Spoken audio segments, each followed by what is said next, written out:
The Super Bowl is done and the offseason is officially here. We're going to talk about that and more on this edition of the Bullpen. To throw the punches away. He floats one wide open, and there he goes. Tapped down for a Texan touchdown.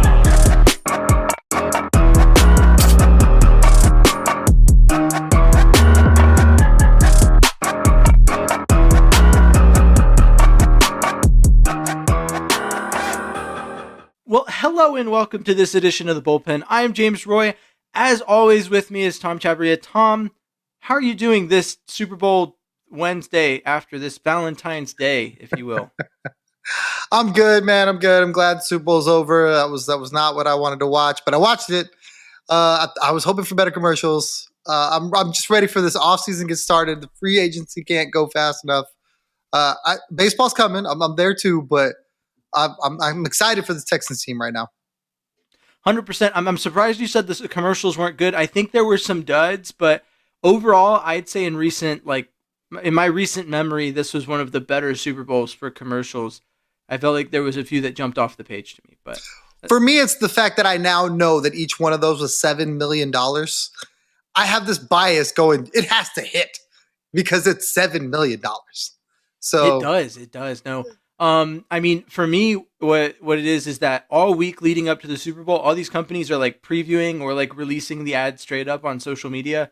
So I was surprised at how many there were that I had not seen prior to the Super Bowl that I thought were actually pretty good. Speaking of Super Bowl ads, let's just launch into it. So, how the Super Bowl pertains to the Texans, that's the big question we're answering here today. And the first thing is that there was 3 ads by the company Temu in the Super Bowl, and that's a company that I would not suspect had enough money to run 3 Super Bowl ads. And they were the Temu equivalent of Super Bowl ads. They were not stellar, but guess who the star athlete is that is the face of Temu right now? and that would be CJ Stroud. CJ Stroud is him and CMC are both Temu athletes, which I thought was, man, I don't know. I don't want to talk it down as a bad movie. I mean, get your money, but like in my opinion, there's a point where you look at a company and you go, I don't know if I want my name associated with that. But I don't know. I mean, do you have any thoughts on that?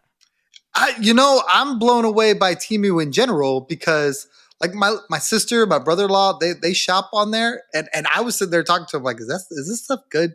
Because you hear the noise, right? The chatter about Temu, how horrible the product is, how incredibly cheap it is, no one knows where it comes from. It's just this whole weird thing. And then they've got these amazing athletes. They got 3 Super Bowl commercials. I'm like, where are they making this money? I don't understand it. They're either making bank or going out of business. That's all I know. There's no way after the Super Bowl that they're not making money. That's for sure. But yeah, you and I were talking to it before the show, staying in line with CJ Stroud. We'll go to like the pre Super Bowl week in Vegas. All the stars are out. You turn on every news channel. Anyone is covering what's going on in Vegas, and there's CJ Stroud all over the place in Vegas. What do you make of his presence in Vegas, and what does it mean to the Texans' off-season aspirations? I mean, if you take it all the way back to the Pro Bowl, these last 2 weeks have been a full-on, high-profile ad campaign for the Houston Texans and CJ Stroud.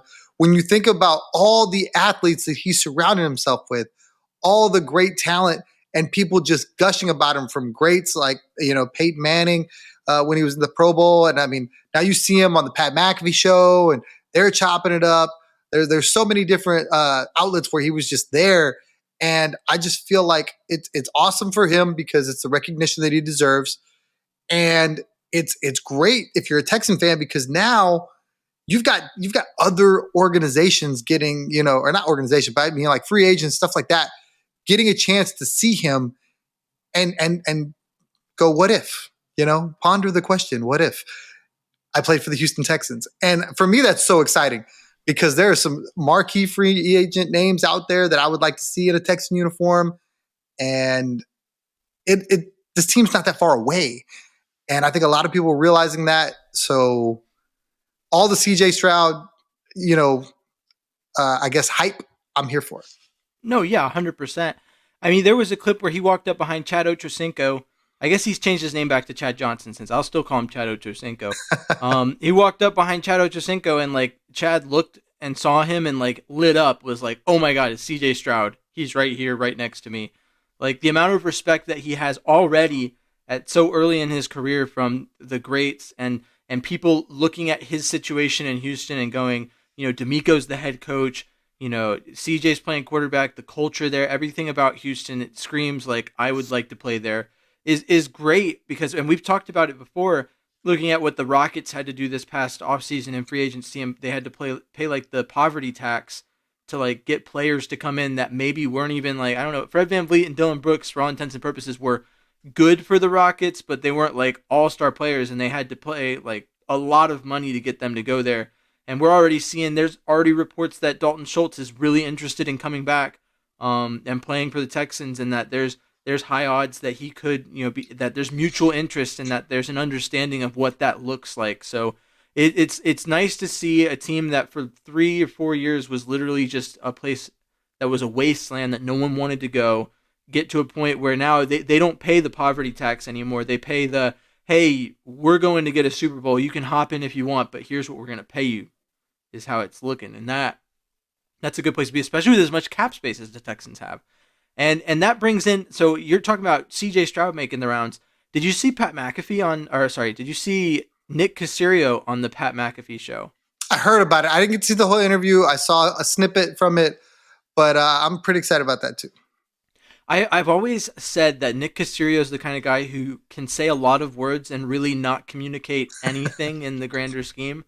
But I think he's gotten to that point where he's realized that the moves he made that he knew were good moves, like they're panning out now, and the greater public is being let into the fold. And so when he's on the Pat McAfee show, he's cool, calm, cool, and collected. He's the coolest guy ever. I mean, he's just like, yeah, he's cracking jokes, just going back and forth with Pat. And it was nice to see Nick kind of come out of his shell. I think seeing him at ease like that going into a Super Bowl leads me to believe two things. One, he's looking at that Lombardi trophy and he's saying, soon. We're not far away from it. And two, his plan for the offseason does not have him concerned. Between cap space and what he knows he intends to do with that roster this offseason, he is not fretting what's going on with the Texans this offseason. And that is great to know.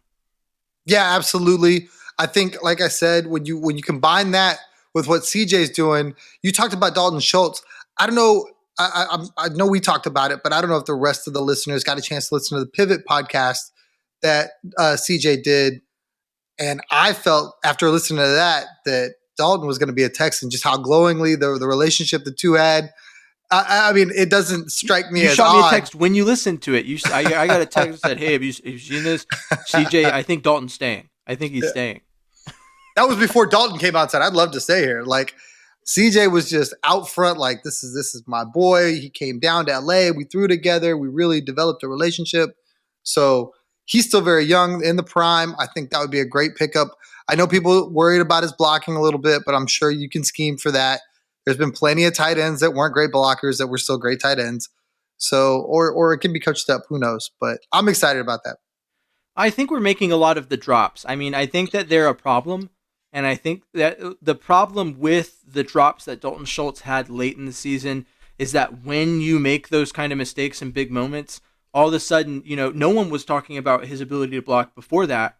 But once you have those drops and there's reason to question if you are really as good as you say you are, all of a sudden we're looking at Jim, we're like, I don't know. I mean, he's good as a receiver, but is he good enough to overcome this, that, or the other? And so that's what the Texans fan base is going through as a whole, is questioning that. And there's some people who are steadfast in their desire to keep him on. And there's some people who have gotten to the point where they're like, I don't know if we really need Dalton Schultz. And I'll tell you this, looking at everyone talking about, the free agent class, if you have the belief that maybe like a Noah Fant or a Hunter Henry can replace his production, that's one thing.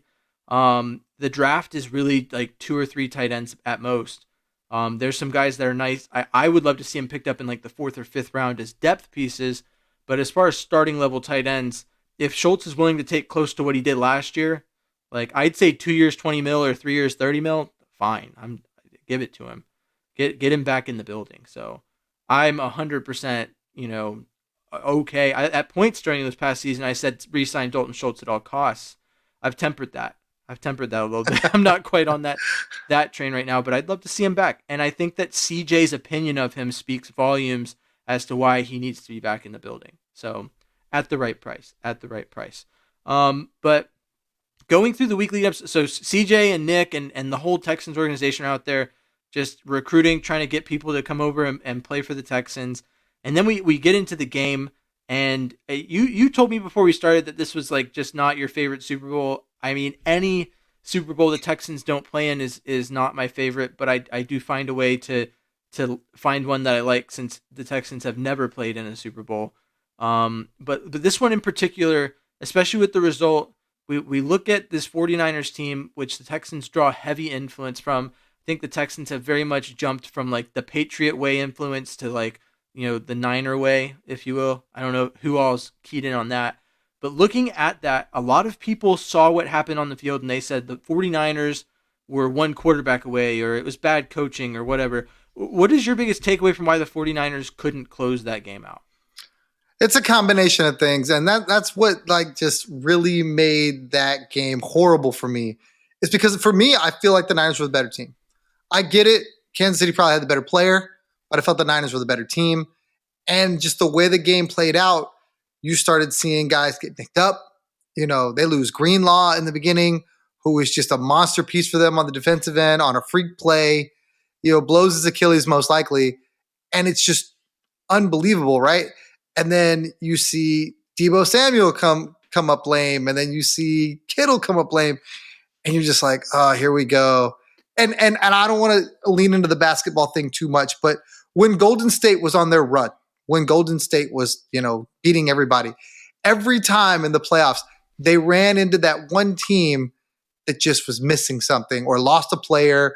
The Rockets were going to beat them if Chris Paul does not blow out his hamstring, and no one can tell me different. Not anyone on that team. No one. The Rockets had them nailed that year. That is the objectively correct opinion, Tom. Don't worry. You won't get any argument from me on that. So I just feel like this is what happened again. Like, that team was going to win that game, all things considered, and everything just went the way Kansas City. And it was just like the further it went, the closer it stayed, the more they were allowed to hang around, the more things just kind of, were up in the balance. You just knew that the best player would make plays to win the game. And credit to Patrick Mahomes. He did a great job when he needed to.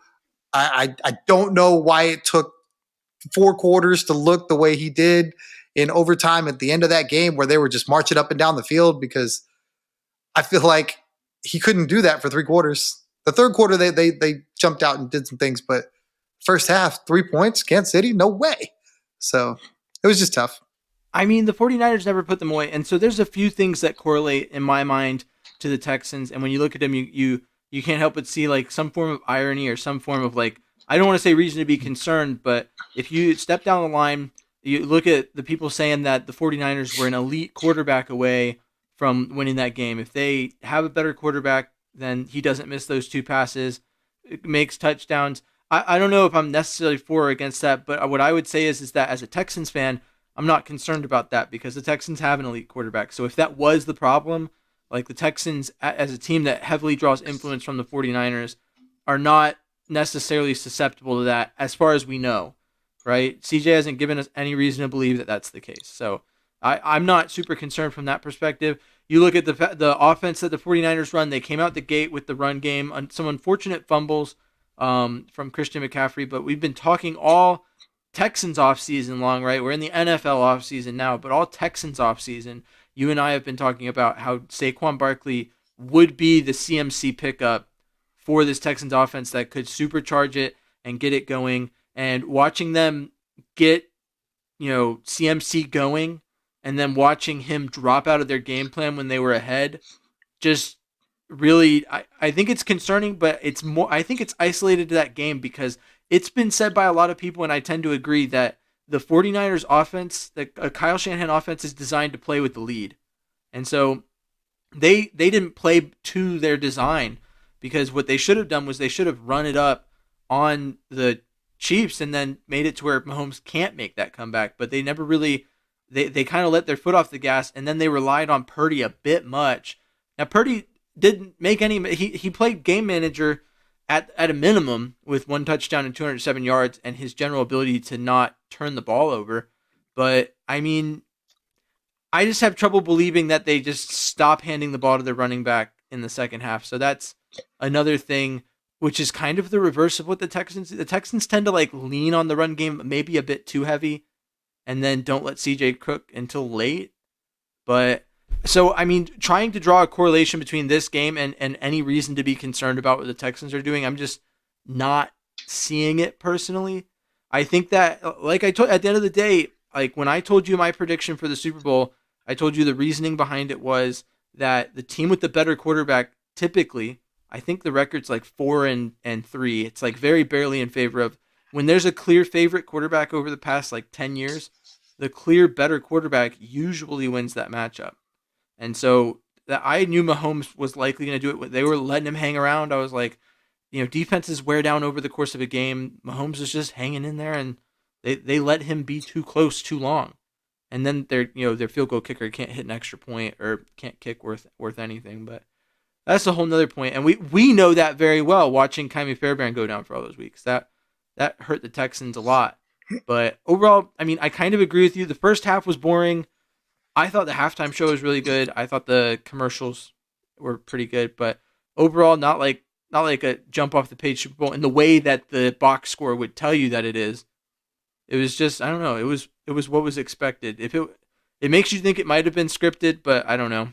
Did you hear there was a point on that last drive by the Chiefs where they had a first down and then Mahomes scrambles for 2 yards.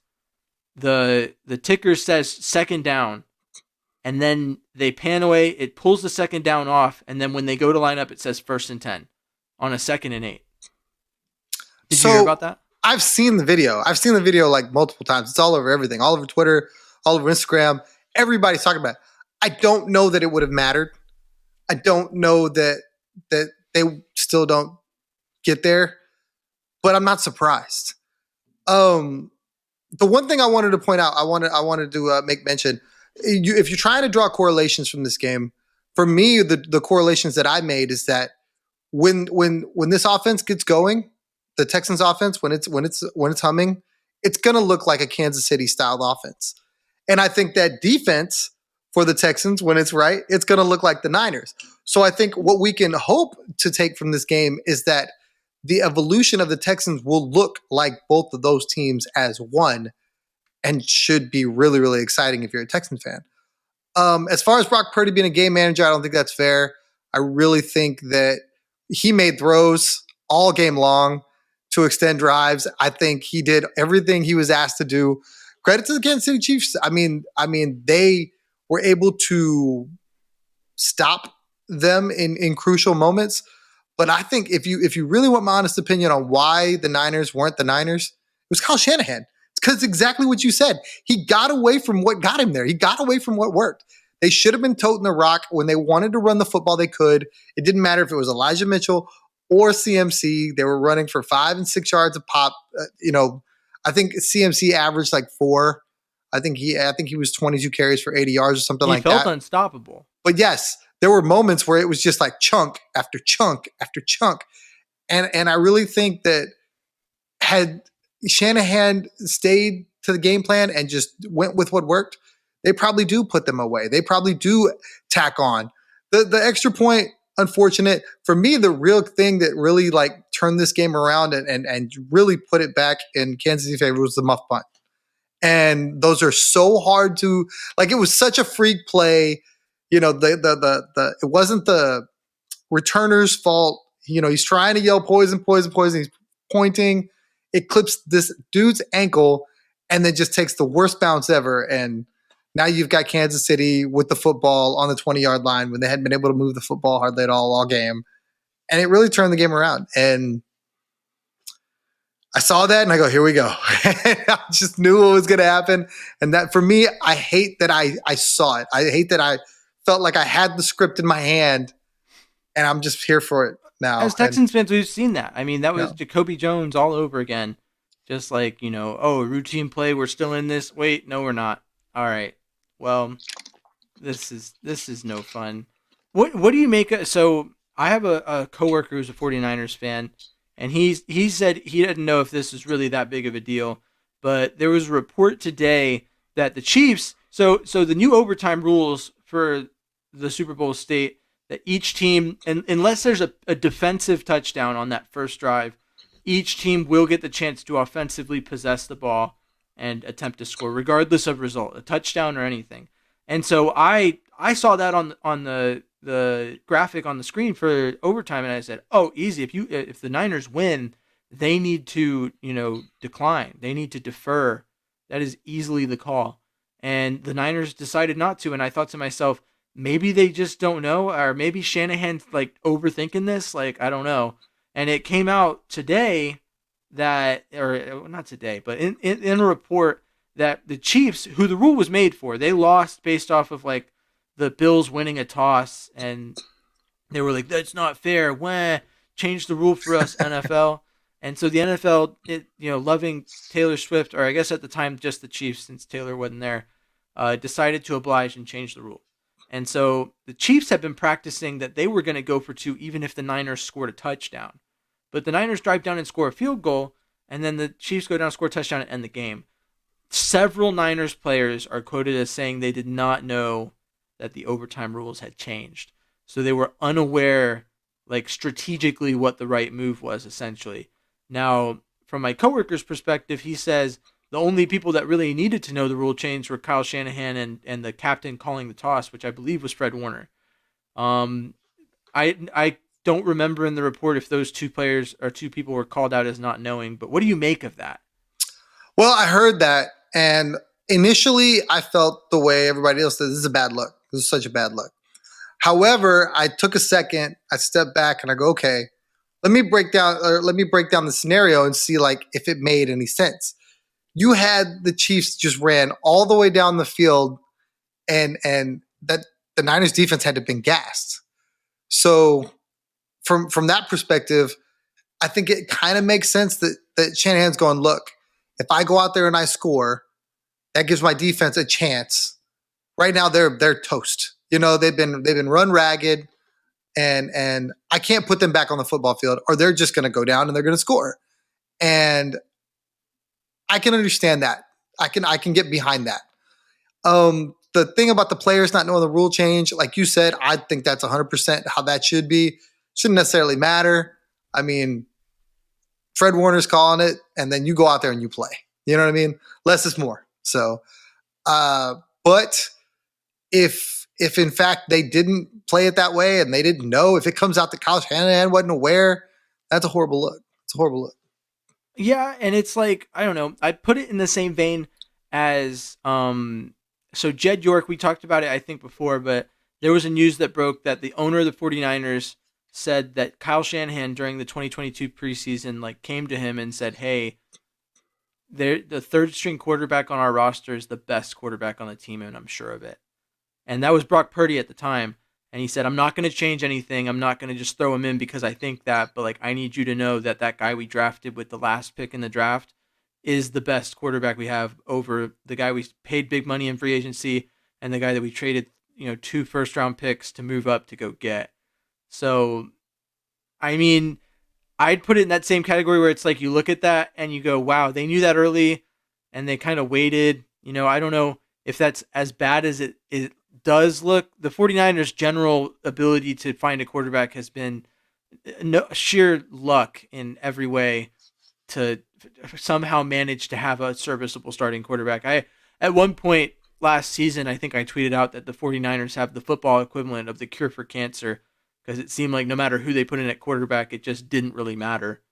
So, I mean, that offense is humming either way. But back to the original point, I mean, I do think the person that really mattered, if it comes out that Kyle Shanahan, I agree with you, if it comes out that Kyle Shanahan did not know what was going on or did not consider that, I think it's a fireable offense. I think as a head coach to that badly mismanage, and it seems like an exaggeration, right?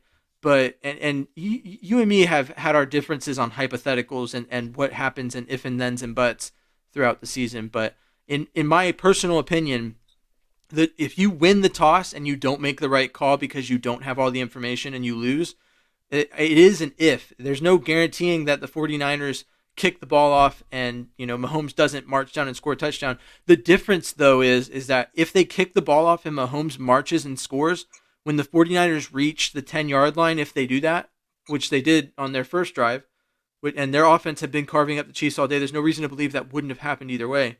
And they get to 4th and goal. Instead of kicking a field goal, they're now in a position of control where they can control their destiny and go for the touchdown and go for 2 and end it there instead of giving the ball back to the Chiefs, which was probably what they were trying to avoid. So I don't know. Maybe they overthought it, but I don't think, if I'm Kyle Shanahan, I'm not going up to the owner and going, by the way, my bad, I didn't know.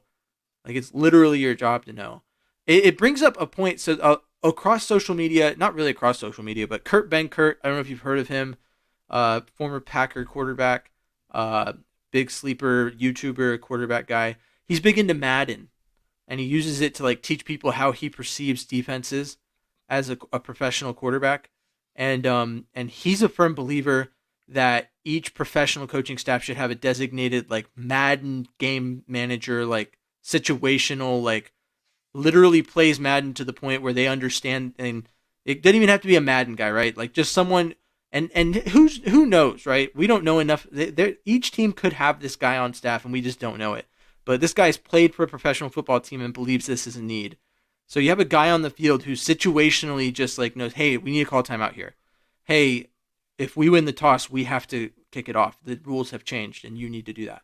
His whole job is just to know the rules inside and out.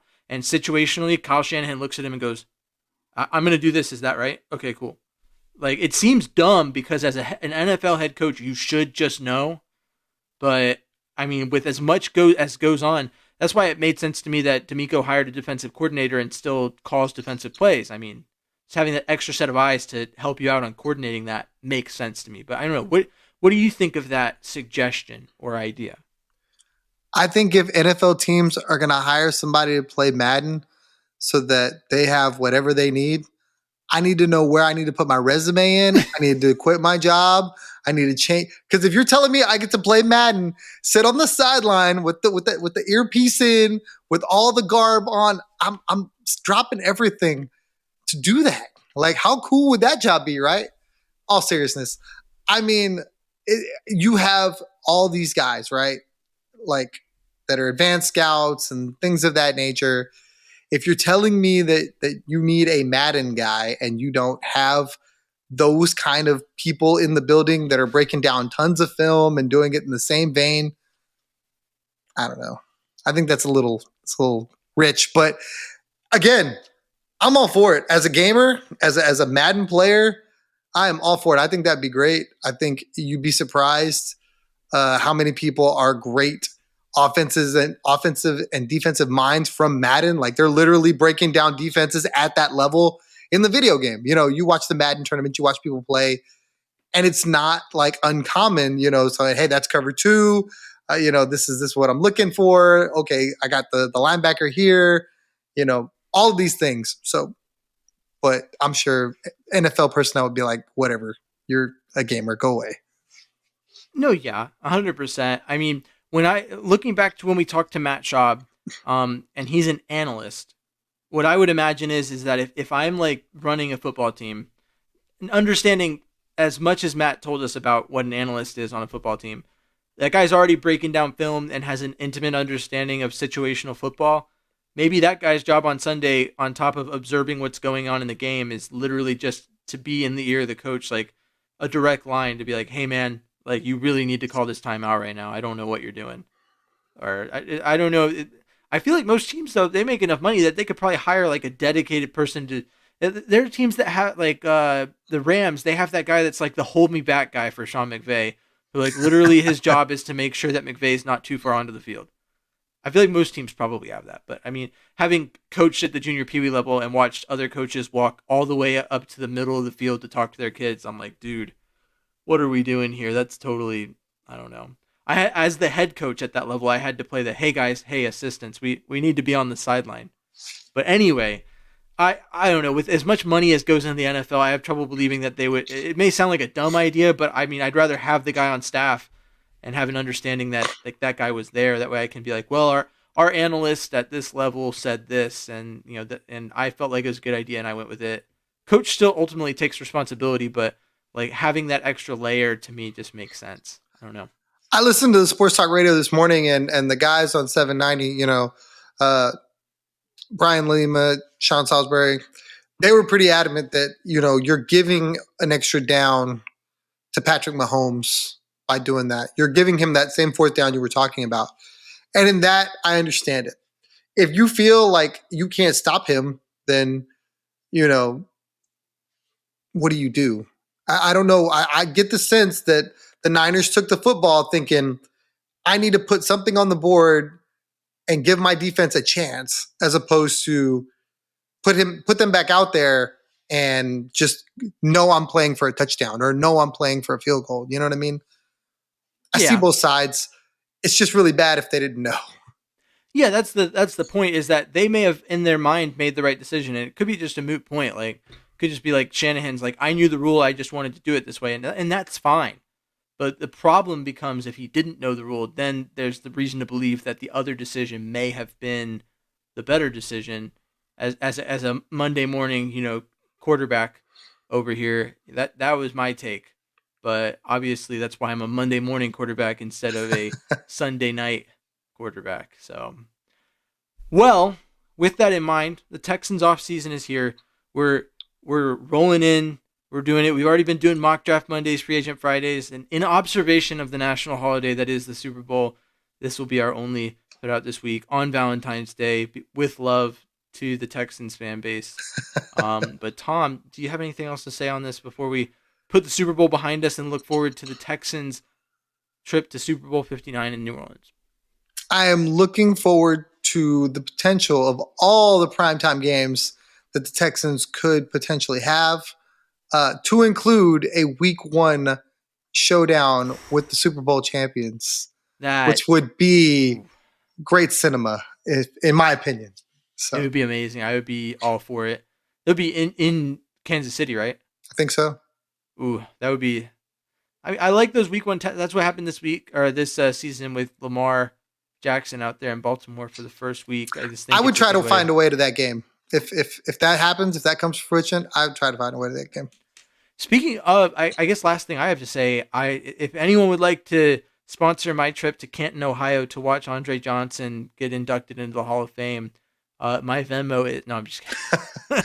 I'm not asking y'all to sponsor me, but I do want to go. I do want to go. I'm already looking into flights. I'm like trying to get out there.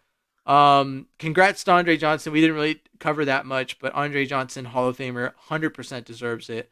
I mean, I can't think of anyone better to be the first Hall of Famer for the Houston Texans organization. So I'm hyped about that. He is one of the faces of the franchise. I think that you are 100% correct. The first Texan to be inducted. It just feels right. Yeah, and I don't mean to be nitpicky, but I'm seeing a lot of people be like, JJ's next. I'm going to let Andre have his moment before I talk about JJ being next in the Hall of Fame. So all to you, Andre. Thanks for all you did for my childhood and for the Texans organization. So I don't believe really JJ's done. it. That's my hot take. I don't believe JJ. He said he's 1,000% done on the Pat McAfee show. And then and you know what? He retired the year prior and said, I'm going to go be an analyst, and sat there and worked out like a dude who was going to play football on Sunday. So I don't know. He's already complaining about hotel gym hours on Twitter.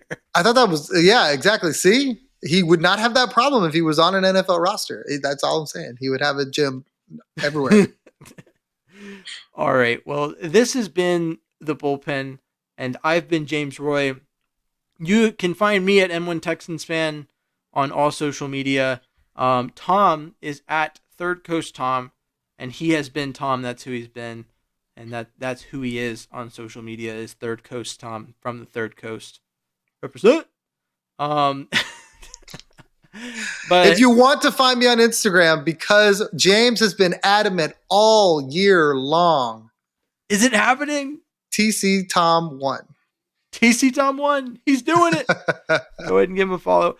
Additionally, we do have the Discord. It's a little dead right now because, I mean, I'm going to be honest with you. I don't personally fully know how to run a Discord. So if you want to talk Texans and maybe also want to be a part of getting that off the ground, Link is in my bio on all social media to get in on that. I'm trying to be really good about posting exclusive stuff about the show to keep you all up to date, to make it worth getting on there. But yeah, until next time, as always, stay classy, Houston, and vamos Texans. Thanks for tuning into The Bullpen, a Texans podcast, part of the Fans First Sports Network. Please like, comment, subscribe, and follow along for more Texans talk from The Bullpen. Take the handoff. Stroud looking. Stroud